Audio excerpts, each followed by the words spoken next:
अच्छा सुनो, कितनी रोटी खाओगे? 4 खा लूंगा। मेरे हाथ की तुम 4 रोटी खा लोगे?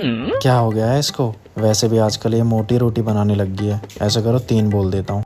चलो तो 3 बना दो। देख लो फिर नहीं खाई जाएं, रोटी बिगड़ के जाते हैं फिर। अरे यार फालतू में क्यों टेंशन पालना है, वैसे भी आज मुझे भूख कम है, 2 ही रोटी बोल देता हूँ।